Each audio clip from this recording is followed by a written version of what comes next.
That night, right in front of all our relatives. My parents tore up my graduation project, the one I called my ticket out of the Whitfield legacy. My brother laughed. Pointless work.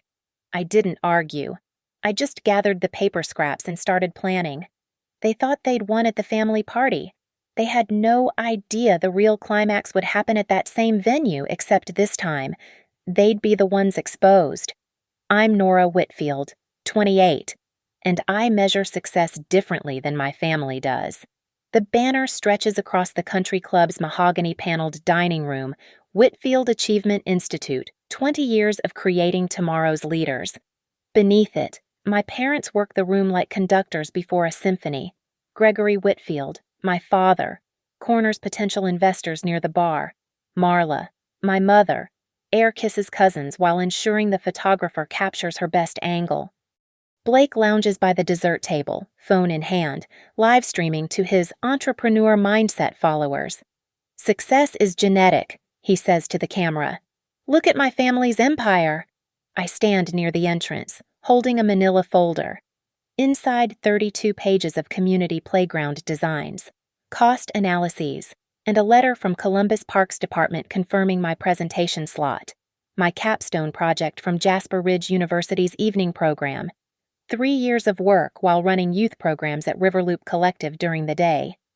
Nora. Mother's voice cuts through jazz music.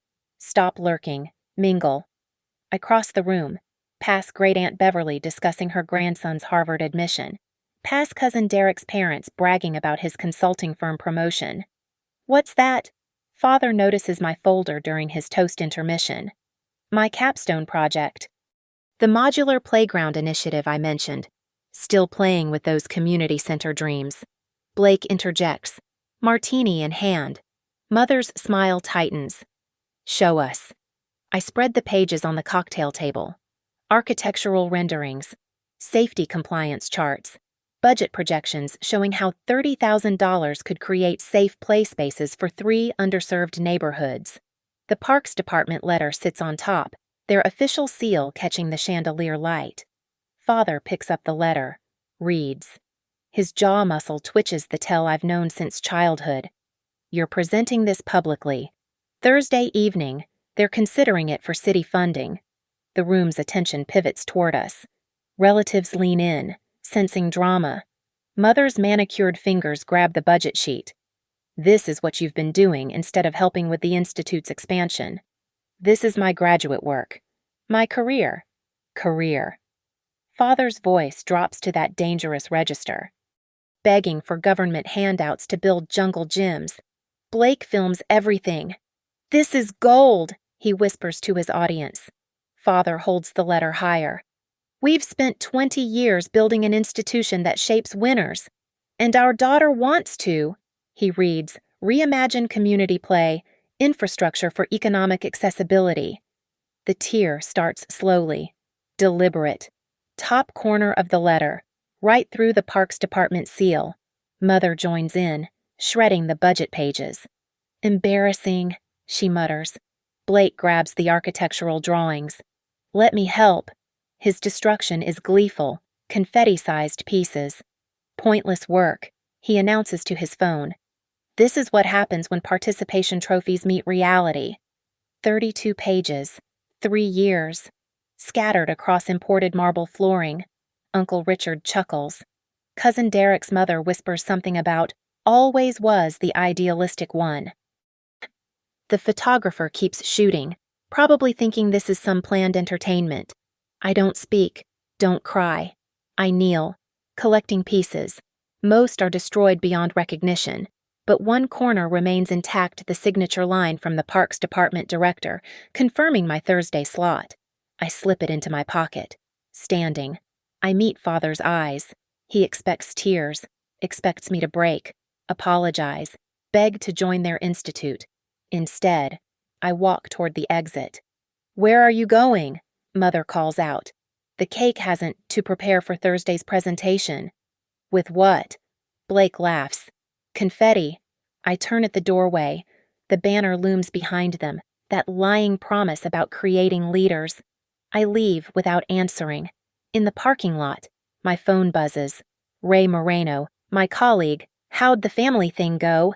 I text back, they just wrote my motivation letter for me. Looking back at the country club, windows glowing with warm light, shadows of my family's triumph playing against glass, I make a decision. That banner, that motto, that entire facade, I'll let it destroy itself. And I'll make sure everyone watches when it does. The paper fragment in my pocket feels sharp against my fingers. Evidence. Beginning. They think they've torn up my future. They've actually just drawn the blueprint for theirs. The numbness lasts exactly 43 minutes. I know because I watch my dashboard clock the entire drive home, then sit in my apartment parking lot until the feeling transforms into something colder, sharper. Focus. Ray arrives at 11:30 p.m. with Milo from the Dockside coffee shop. They find me on my living room floor, arranging paper scraps like archaeological fragments. Jesus, Ray breathes. They actually did this. Blake live-streamed it, I say. Check his Instagram. Milo pulls out his phone, finds the video. Blake's commentary plays tinny through the speaker. When family enables failure, sometimes you need tough love. The destruction looks even more deliberate on screen. We document everything, I tell them. Starting now. Ray produces her camera. We photograph each piece, creating a digital catalog.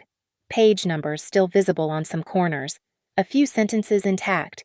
The Parks Department signature. My prize. Gets its own close-up. Can you still present? Milo asks. I open my laptop. Everything's backed up. Cloud storage, 3 locations. I forward the files to Professor Hart with a brief explanation. His response arrives at 12:45 a.m. Unconscionable behavior. The presentation slot remains yours. I'll support any accommodation request given these extraordinary circumstances. By 2 a.m., we've built what Ray calls the war room. So, my dining table holds 3 laptops, 2 phones recording backup footage, and a whiteboard with 3 columns, recover project, execute pilot, public reckoning, the 3rd column, Ray says carefully. That's necessary. I tape the salvaged signature to the board. They chose the venue when they destroyed my work at their celebration. I'll choose the timing. My phone rings at 7:15 a.m. Mother, darling, about last night. Your father and I are concerned about your reaction. Walking out like that. So dramatic. My reaction. We only want what's best. The Institute has an opening in our college prep division. Steady salary, family business. I have a job. That nonprofit hobby, Nora. Be realistic. After your little scene last night, who would take you seriously? I put her on speaker. Ray starts recording. The Parks Department. Thursday evening. Silence. Then Father's voice. He's been listening. You can't possibly present without my original documents that you destroyed in front of 43 witnesses while Blake broadcasted it to his 12,000 followers. Another pause. Don't be vindictive, Nora. I'm being factual. The call ends with Mother's signature warning. Family comes first, remember that. Wednesday brings unexpected ammunition. Scrolling through Blake's Instagram, Ray discovers something. Look at this post from 3 months ago. She enlarges a photo from the Institute's summer program. These kids in the marketing materials, those are Franklinton neighborhood kids. I recognize them from Riverloop, from our after-school program. Did your parents get permission to use their images? I think about the Institute's glossy brochures, website banner, the promotional video playing at last night's party, all featuring young faces from underprivileged neighborhoods, selling the promise of achievement to wealthy families. Add it to column 3. I tell Ray. Professor Hart emails Thursday morning. Parks Department confirmed your evening slot. They've also expressed interest in the unusual circumstances surrounding your project after seeing Mr. Blake Whitfield's social media posts. Seems he tagged the city council. Blake's need for attention becoming my advantage, I couldn't have planned it better. Also, Hart continues, the department mentioned their next public showcase coincides with your family's annual gala. They'd love to feature successful applicants there. Your thoughts? I read the email 3 times. The Whitfield Achievement Institute annual gala, their crown jewel event, where they parade successful students and court major donors. 3 weeks away. Ray reads over my shoulder. That's perfect. I draft my response. I would be honored to present at the gala. The venue seems particularly appropriate given recent events. Milo creates a folder labeled Receipts. Inside screenshots of Blake's video, the salvaged paper fragments, Professor Hart's emails, my mother's voicemail transcripts. Everything time-stamped, witnessed, undeniable. You're building a case, he observes. I'm building a mirror, I correct. When the moment comes, all I'll do is hold it up. Thursday afternoon at 4 p.m., I receive a text from an unknown number. The Institute's lawyer, father's golf buddy. Miss Whitfield, I encourage you to reconsider any actions that might reflect poorly on your family's reputation. The Institute has substantial legal resources. I screenshot it. Add it to the folder. Reflect poorly, Ray reads. They're threatening you about reputation after what they did. I pull out the one intact corner of my presentation notes, the Parks Department signature still bold despite the crease. They think destruction is power, but they forgot I learned from them. I know exactly how they operate. Opening my laptop, I begin typing presentation notes from Pieces to Progress, a case study in resilience.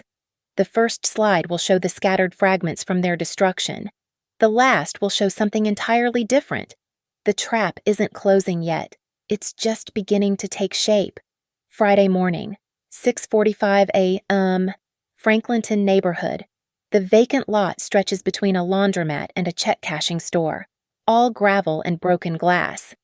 I stand with my measuring tape while Ray documents everything. 60 by 40 feet, I record. 2 dead trees, removable. Southeast corner has drainage issues. Mrs. Teresa watches from her stoop next door. You the one from Riverloop? Yes, ma'am. Remember the playground proposal I mentioned? She eyes the lot.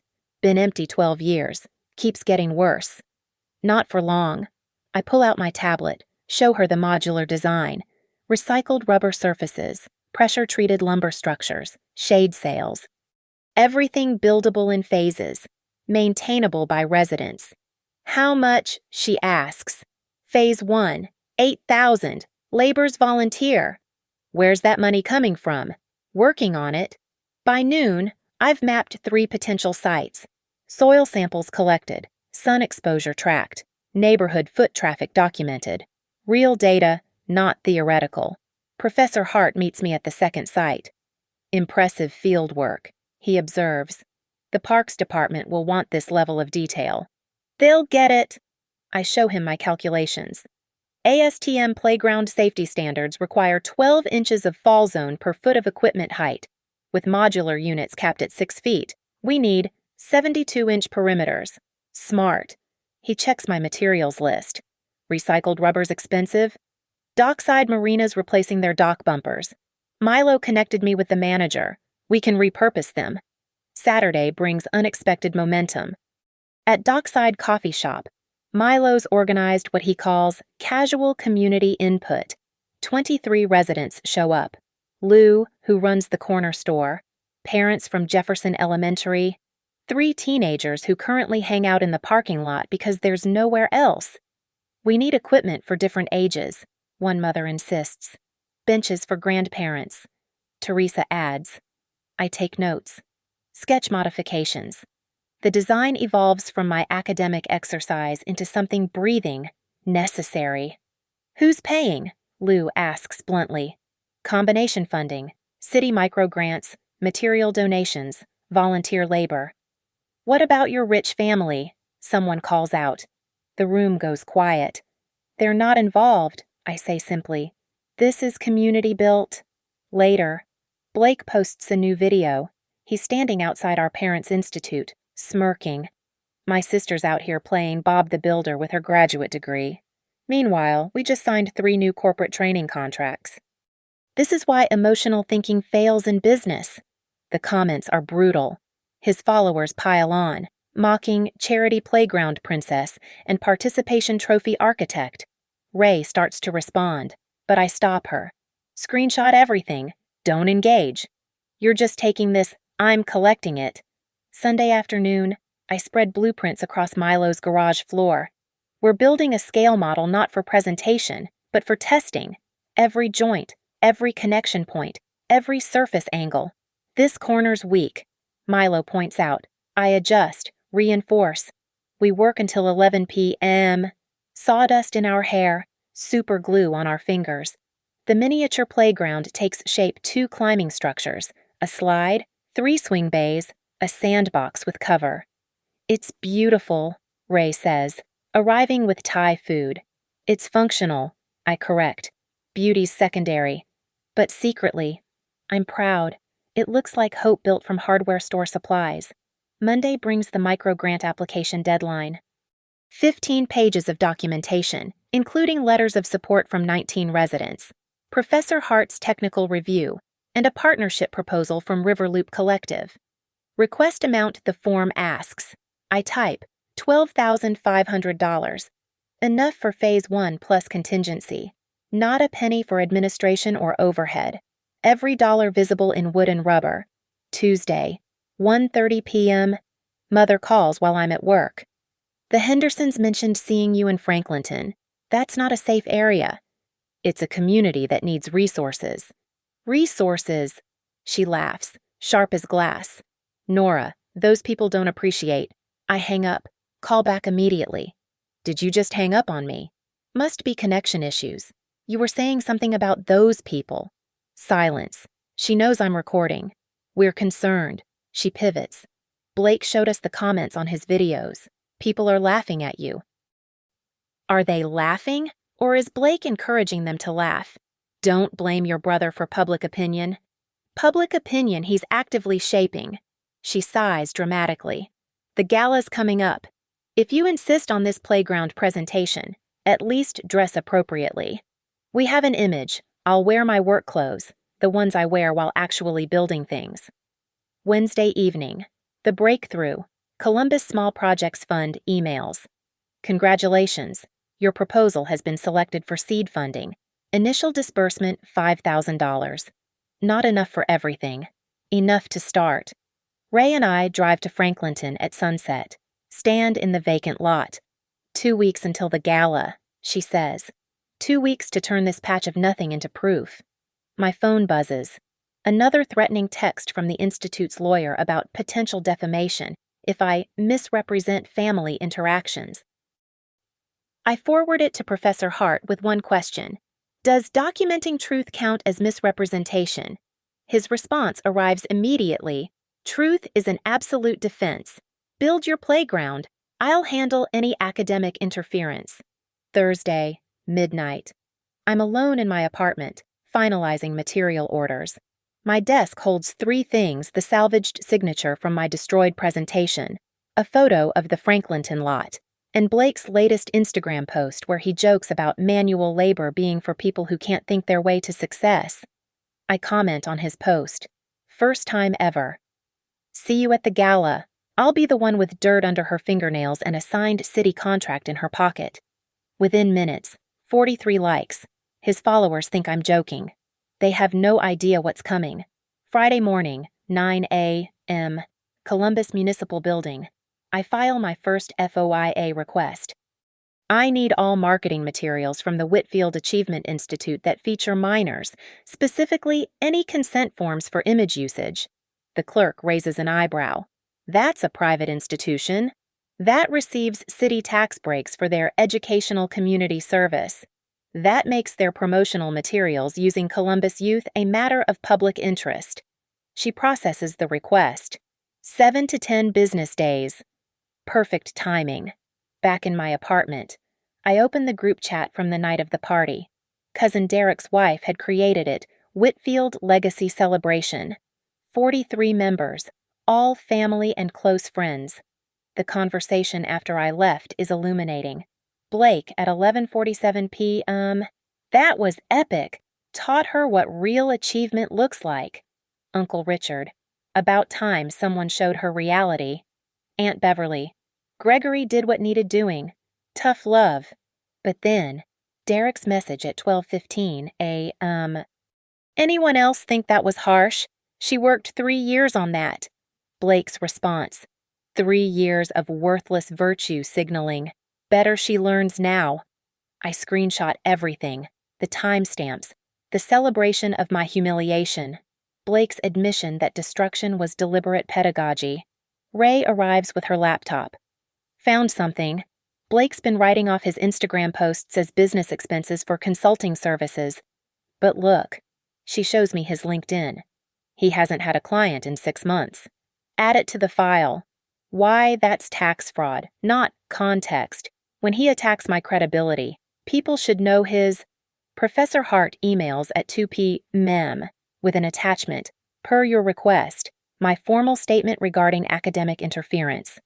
The letter is precise, clinical, describes the unprecedented destruction of graduate work by family members and its attempt to impede educational progress. He's copied the university's Dean of Graduate Studies. This could hurt your family, Ray warns. They hurt me first. I'm just documenting it. Saturday. The excavation begins differently. Mrs. Teresa forwards me a neighborhood Facebook thread about the playground project. Mixed reactions, but one comment stops me cold. Isn't she a Whitfield? Her family's institute put my nephew's photo in their brochure without permission, made him look like a success story when he never even attended. The nephew's name, Marcus Johnson. The photo, him studying at Riverloop Collective's homework help program, which I run. I message Marcus's mother. She calls immediately. They told us it was for community documentation, she says. Then Marcus's teacher showed him the institute's website, his pictures everywhere, like he's their student. Would you be willing to state that officially? Absolutely. By evening, I have 4 more families with similar stories. Kids from Riverloop, photographed during our programs. Faces now selling the Whitfield Achievement Institute to wealthy clients. Sunday's Columbus Dispatch runs a small piece about the playground grant. Blake texts immediately. Congratulations on your participation trophy. Don't embarrass us further at the gala. I respond, bring your phone. You'll want to live stream this. Monday morning, another FOIA response arrives early. 300 pages of Whitfield Achievement Institute tax filings, municipal agreements, and yes, marketing materials filed with the city. Page after page featuring Franklinton kids, Riverloop programs, success stories that aren't theirs. No consent forms attached. I call Professor Hart. Is this what I think it is? Potential violation of Ohio's right to publicity statutes. Minors can't consent. Parents must. If they don't have forms, they don't. Then every family could sue. I don't want lawsuits. I want acknowledgement. Tuesday. I create a simple spreadsheet. Column A, child's initials. Column B, institute marketing material where they appear. Column C, actual program they attended all Riverloop. Column D, parent confirmation of no consent. 23 entries by noon. The lawyer texts again. Miss Whitfield, continued harassment of the institute will result in legal action. I forward it to a reporter friend from college with one note, harassment or accountability. She responds, is this on the record? Soon. Wednesday, 4 p.m. Parks Department confirms my gala presentation. We're particularly interested in your community-based funding model. The committee was impressed by your persistence despite obstacles. They know. Everyone's seen Blake's video. That evening, Mother attempts reconciliation via voicemail. Nora, the gala is our biggest event. Please don't make a scene. We're family. I text back. Family doesn't destroy family's work. That was discipline. That was cruelty. See you Saturday. Thursday's preparation is methodical. I organize everything chronologically. The destroyed presentation, the salvaged signature, screenshots of messages celebrating my humiliation, FOIA documents showing unconsented photos, the lawyer's threats, Professor Hart's letter, the playground grant approval. Each document goes into a clear protective sleeve, labeled with date and context. It looks like a legal brief. Ray observes. It's a story, beginning, middle, and soon ending. Friday afternoon, one day before the gala, I visit the Franklinton lot where Phase 1 construction starts Monday. Stakes mark the playground boundaries. The community bulletin board already has 3 volunteer sign-up sheets. Mrs. Teresa joins me. You really doing this? Which part, building the playground or confronting my family? Both. Yes. She nods slowly. Good. That institute's been taking credit for this neighborhood's achievements for years. Time someone called them out. That night, I can't sleep. I sit at my kitchen table, the recovered signature piece under my finger. Tomorrow, I'll stand in my parents' temple to false achievement and tell the truth. My phone lights up. Blake, posting another video. Big family gala tomorrow. Watch the Whitfield legacy in action.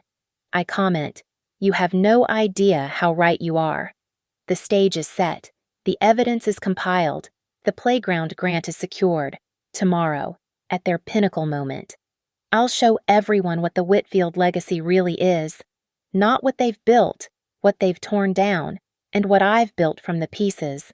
Saturday morning, 7 a.m., Franklinton lot. The lumber arrives, first pressure-treated pine, still fragrant with sap. Then the hardware galvanized bolts, weather-resistant screws, industrial brackets, every piece accounted for in my spreadsheet. Build day was supposed to be next week, but sometimes you need to create truth before you can speak it. By 8, we have 23 volunteers. Mrs. Teresa brings her nephew who works construction. Lou closes his store for the morning. Parents arrive with coffee, tools, determination. Ray coordinates while I mark cut lines. Measure twice. I call out. Cut once. The sound of sawing fills the morning air. No speeches, no grandstanding. Just work. We frame the first structure by 10, a simple climbing tower, but every joint is precise. I check angles with my level, test weight bearing with my own body before anyone else touches it. You're going to miss your parents' gala, Mrs. Teresa observes. I'll make it. This comes first. Blake posts on Instagram at 11, setting up for tonight's gala. Real achievement happening here. The ballroom looks immaculate. Ice sculptures, orchid centerpieces, the Institute's logo projected onto silk draping. I'm covered in sawdust, drilling pilot holes for swing set eye bolts. By noon, the skeleton of the playground exists. Not finished, but undeniable. Professor Hart arrives with his structural engineering colleague. Load test, he asks. We systematically stress each connection. 3 adults on the platform, full weight on swing chains, impact tests on the slide supports. Everything holds. Document this, I tell Ray. She films it all. The community building together. Kids already asking when they can play. Me in work clothes. Directing installation with dirt under my fingernails and pride in my voice. 1:30 p.m. Time to pivot. I leave Milo in charge of afternoon work and head home to prepare. Not to dress up to organize evidence. The clear sleeves go into a presentation box. But the centerpiece is new printed screenshots from this morning. Our playground taking shape. The community working. Real achievement, not marketed fiction. 3 p.m. Mother texts. Where are you? Hair and makeup team is here. Doing my own. Nora, please, just this once. Conform. I put on clean jeans, a simple white button-down, and steel-toed boots still dusty from the build site. Professional enough for a presentation, honest enough for truth-telling. 4 p.m. I return to Franklinton with the photographer Milo recommended. Golden hour light hits the unfinished playground perfectly. Children peek through the fence, anticipating. We capture everything: the installed structures, the volunteer signatures on the main beam, the Phase 1 community-funded sign. Why photograph it unfinished? The photographer asks. Because that's the point. Work in progress. Real growth. 5:30 p.m. Back home for final preparation. I create a USB drive with all digital evidence, back up to 3 cloud services, and email Professor Hart. If something happens tonight and I can't present, please share these files with the Parks Department and the press. His response is immediate. Nothing will happen. I'll be there. 6 p.m. I arrive at the gala venue. The valet doesn't recognize me at first. I'm not in cocktail attire. I'm presenting tonight, I tell him. Oh, you're one of the student speakers. Something like that. Inside, the ballroom gleams. 200 guests in formal wear. The Institute's success stories, carefully curated teenagers in blazers, stand near display boards showing their achievements. I wonder how many are actually Riverloop kids whose images were stolen. Mother spots me immediately. Her face cycles through emotions relief, then horror at my outfit. You can't possibly present like that. Like someone who actually works, like someone who doesn't respect. I hold up my presentation box. Let's discuss respect. Father approaches. Senator's smile intact. Nora, good of you to come. Though I think there's been a misunderstanding about tonight's program. No misunderstanding. Parks Department confirmed my slot. 7:45 p.m. His jaw tightens. We'll see. Blake circles with his phone, already recording. The prodigal daughter returns dressed for manual labor, dressed for truth. Guests pretend not to stare. Whispers ripple through the room. Gregory Whitfield's difficult daughter. The one who walked out of the anniversary party. The one building playgrounds in that neighborhood. 7:15 p.m. The Parks Department delegation arrives. 3 officials, including Director Patricia Williams. She finds me immediately. Miss Whitfield, ready for your presentation. More than ready. She eyes my outfit, smiles. Perfect. Authenticity over artifice.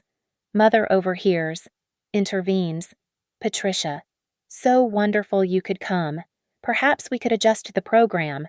No adjustments needed. We're eager to hear Nora's presentation. 7:30 p.m. Dinner winds down. Father takes the podium for his keynote about excellence through achievement. Behind him, a slideshow features smiling children I recognize 7 from Riverloop. I photograph each slide. 7:40 p.m. Father introduces a special presentation from the Parks Department. He doesn't mention my name. Director Williams takes the microphone. Tonight, we're privileged to hear about grassroots community development from someone who understands that achievement isn't just measured in test scores or certificates. Miss Nora Whitfield. I walk to the podium carrying my box. Set it down deliberately. Look directly at the photographer Father hired. Then I begin. The PowerPoint loads. First slide, a stark statistic. Every year, 470 children in Columbus visit emergency rooms due to playground-related injuries. 70% occur in underserved neighborhoods with inadequate play facilities. I let the number sit. The ballroom quiets. Good evening. I'm here to discuss infrastructure, investment, and integrity. Click. Next slide, the Franklinton lot this morning. Volunteers lifting beams, children watching through chain link. Mrs. Teresa directing traffic around our work zone. This morning, 23 community members began building a playground. No corporate sponsors, no naming rights, just neighbors creating something their children need. Father shifts in his seat. Mother's smile has calcified. Click. Budget breakdown. $8,000 for Phase 1. Every cent documented, every receipt public. Compare that to, click, the $40,000 renovation of this ballroom's fountain. Murmurs ripple through the crowd. I continue. The modular design allows phased construction. Communities can build what they can afford. When they can afford it, no debt, no dependency. Click. Safety specifications. Every component meets or exceeds ASTM standards. We're not cutting corners. We're cutting costs. Blake stands near the bar, phone out, streaming. Good. I want this documented. Click. The slide shows children playing faces carefully blurred. These are Franklinton kids. They currently play in parking lots, near dumpsters, on broken concrete. The Institute's marketing shows some of these same children, though they've never attended programs here. Father's face darkens. Mother touches his arm in warning. Which brings me to integrity. Click. Screenshot of Blake's video from the anniversary party. The image is paused at the moment Father tears my presentation. The timestamp is visible. The laughing face is clear. 2 weeks ago, my family destroyed my academic work at a public gathering. They called it pointless. The ballroom is silent except for the air conditioning hum. Click. Professor Hart's letter. Key phrases highlighted. My graduate advisor called it unconscionable academic interference. Click. The salvaged signature from Parks Department. But one piece survived. I reach into my box, pull out the actual fragment, hold it up. This signature represented an opportunity to serve the community. My family tried to tear that apart. Mother stands. This is inappropriate. Please let me finish. I don't look at her. The Parks Department deserves to hear the full context of the project they're considering funding. Director Williams nods. Continue, Miss Whitfield. Click. This morning's construction photos.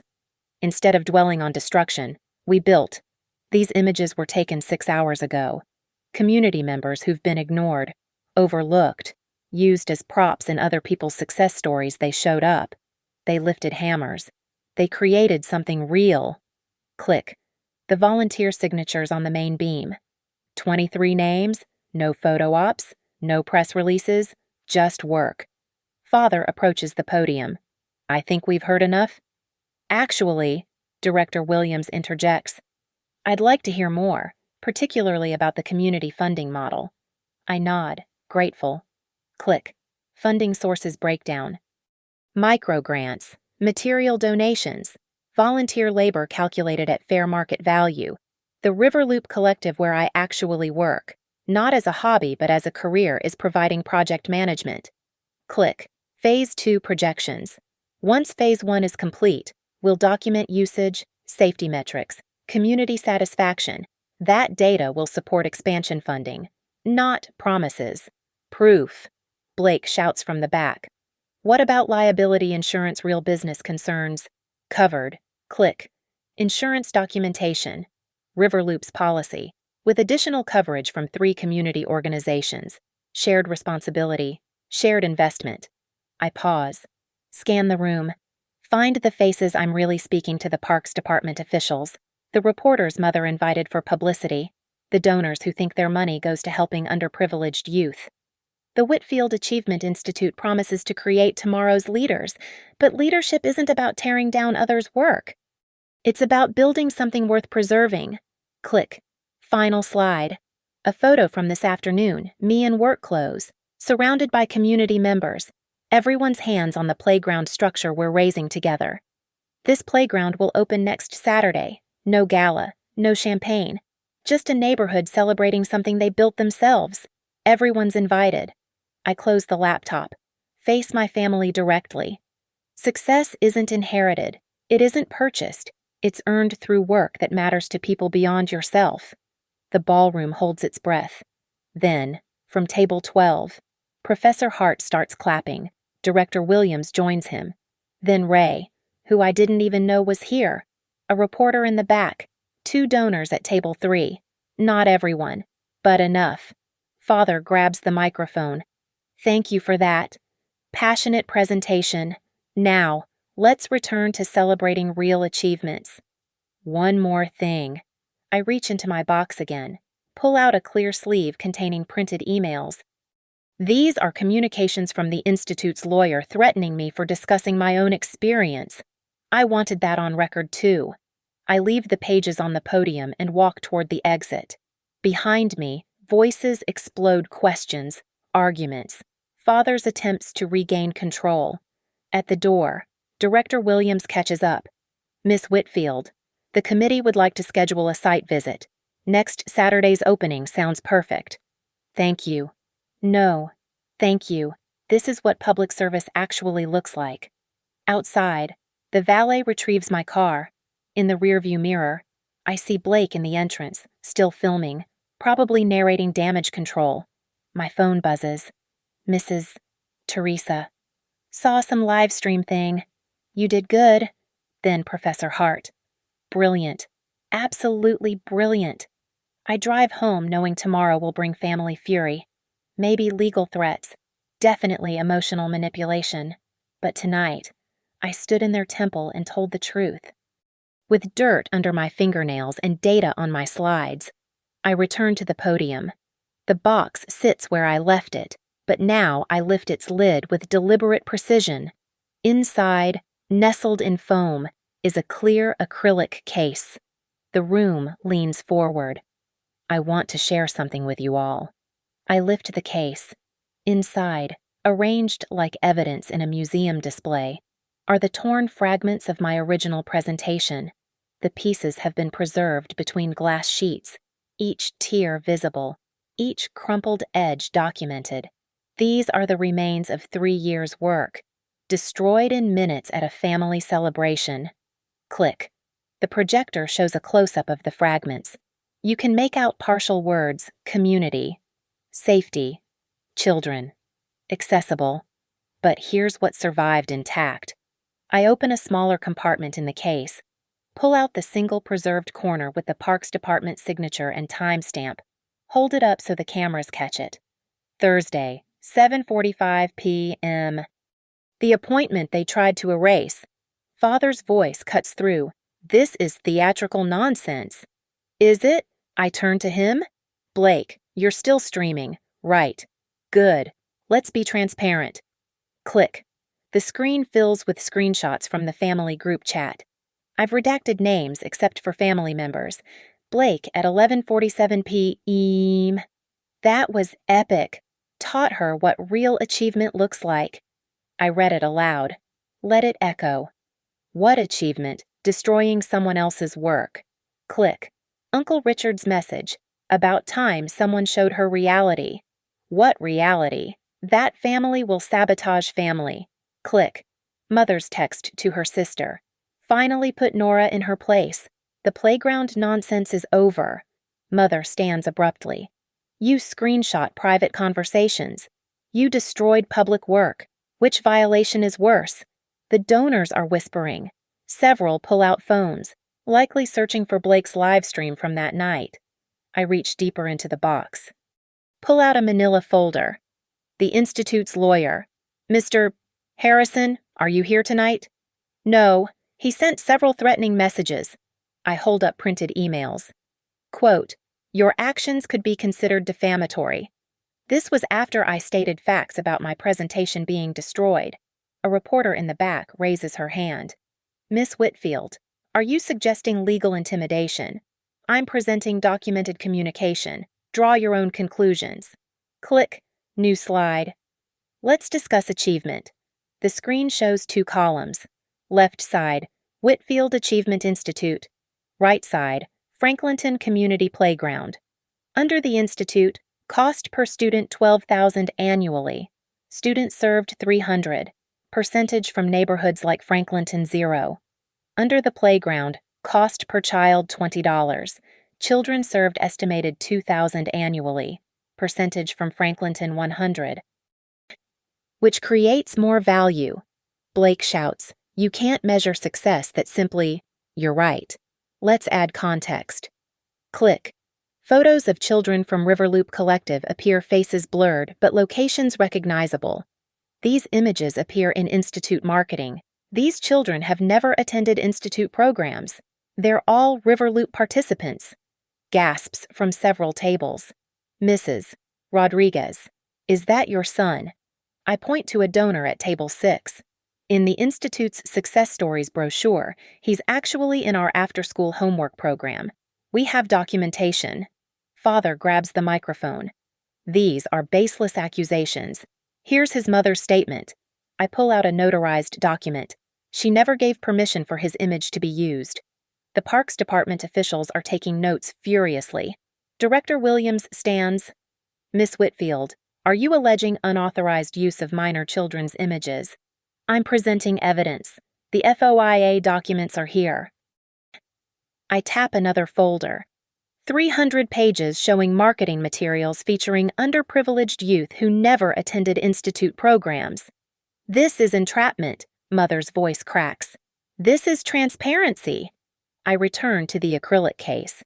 touch the preserved fragments gently. You called my work pointless, but every point in that presentation had purpose. Safe surfaces to prevent injuries, shade structures for hot summers, accessibility compliance for children with disabilities. Click.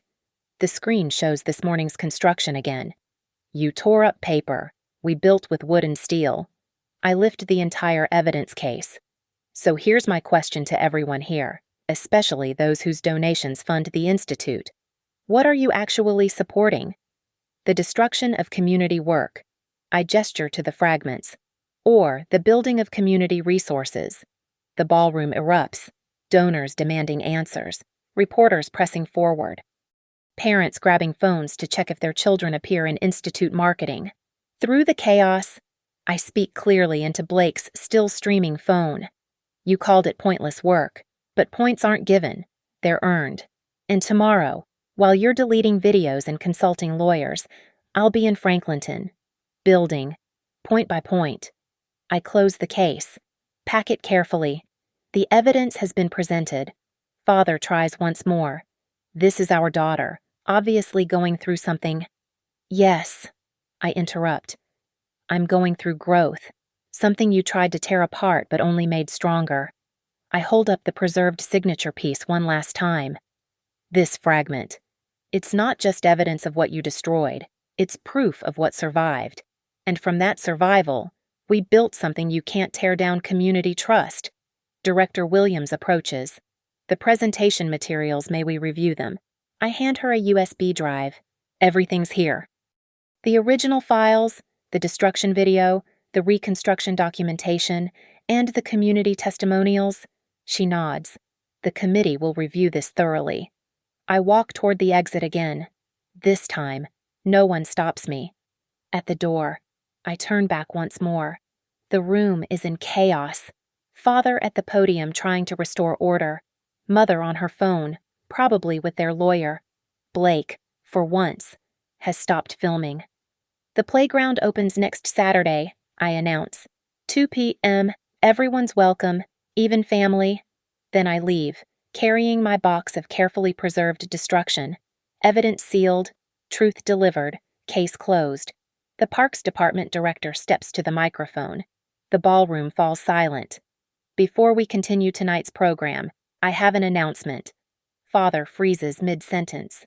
Mother grips her champagne glass. The Columbus Department of Parks and Recreation is pleased to award this year's Community Innovation Grant to the Franklinton Modular Playground Initiative, led by Miss Nora Whitfield and the Riverloop Collective. Applause erupts from unexpected corners: journalists, younger donors, even some Institute students. Furthermore, Director Williams continues, we're commissioning a full pilot program, 12 sites across Columbus, initial funding $300,000. I stand still, absorbing the number, not just our playground. 12. Miss Whitfield, would you return to sign the memorandum? I walk back through the crowd. Each step feels different now, not defiant, but determined. The director produces an official document. I sign with the same pen they tried to erase from existence. One more announcement. Williams says, this year's Civic Achievement Award, our highest civilian honor for community service, goes to... She pauses, looks directly at my parents. Nora Whitfield, for demonstrating that true achievement isn't inherited or purchased, it's built with your own hands, one nail at a time. The photographer, the one Father hired, swings his camera toward me. The flash captures this moment, me in work clothes, holding an official city award, in the ballroom meant to showcase the Institute's supremacy. Gregory approaches for the obligatory handshake, cameras rolling. His grip is firm, but his eyes are hollow. I lean in close, my words only for him. That night, at your party, you tore up my homework. Tonight, at your gala, it became a city contract. Achievement, that's something you build, not something you tear down. Blake stands behind Father, his phone finally lowered. For once, he has no commentary. Mother attempts damage control, approaching with arms spread for an embrace. Darling, we're so proud. No. I step back. You don't get to claim this. You called it pointless. You tore it apart. You threatened legal action. This success exists despite you, not because of you. The words land publicly, witnessed, recorded. A reporter pushes forward. Miss Whitfield, what's your response to those calling this a revenge plot? I consider the question. Look at the preserved fragments still visible in their case. Think about Mrs. Teresa's grandchildren who'll have somewhere safe to play, about the volunteers who spent their Saturday building instead of sleeping. Revenge would be destroying something of theirs. I built something for others. If that threatens them, they should examine why. Another reporter. Will you continue working with your family's institute? I never worked with the institute. I work for Riverloop Collective. I study at Jasper Ridge University. I build playgrounds in neighborhoods the institute ignores. My work speaks for itself. Director Williams adds, the city will be reviewing all tax-exempt educational institutions' marketing practices, particularly regarding the use of minor children's images without consent. Father's face drains of color. Mother clutches his arm. Additionally, Williams continues, any institution found misrepresenting their community involvement will face penalty assessments. The implications ripple through the room. Donors exchanging glances. Board members reaching for phones. I gather my evidence box one final time, but before leaving, I return to Blake's corner. You live-streamed the destruction. I tell him, tonight, you live-streamed the reconstruction. Your 12,000 followers saw both. They can judge which was the real achievement. His follower count is dropping in real time. Comments flood in. Your sister's incredible. Imagine destroying that. Pointless work. It just funded 12 playgrounds. I walk out, but this time, I'm not alone. Professor Hart joins me. Ray, 3 journalists, 2 Parks Department staff, even Derek and his wife, the cousin who questioned the harshness that night. In the parking lot, under stars obscured by city lights, Director Williams hands me an envelope. First installment, $25,000, enough to finish Franklinton and start Site 2. We'll account for every penny. We know you will. That's why you got the grant. As cars disperse, I stand alone for a moment. 2 weeks ago, in this same lot, I collected torn pieces with shaking hands. Tonight, I leave with signed contracts and city backing. My phone buzzes. Mrs. Teresa, saw the news. You didn't just build a playground. You built justice. Then Professor Hart. Dissertation committee wants to feature your work as exemplary community engagement. Finally, a text from an unknown number. I almost delete it, expecting another threat. But I open it. This is Marcus's mom. Just saw the gala coverage. Thank you for protecting our children's images and dignity. That's real achievement. I drive home through Columbus streets, past Franklinton where our playground stands half-built, waiting for tomorrow's work, past Riverloop where Monday I'll return not as someone whose family thinks she's wasting her time, but as someone whose time built something permanent. At my apartment, I place the evidence box on my shelf. Those torn fragments, preserved between glass, will remind me they tried to destroy my work to teach me about power. Instead, they taught me about resilience. Tomorrow, children will play on structures built from community love, not institutional money. Their laughter will be the only metric that matters. As for my family, they'll rebuild their reputation or they won't. That's their construction project, not mine. Me, I'll be in Franklinton. 2 p.m. building something worth preserving, point by point, nail by nail, achievement by actual achievement. Thank you so much for listening to this story. I'd love to know where you're listening from. Drop a comment below and let's connect.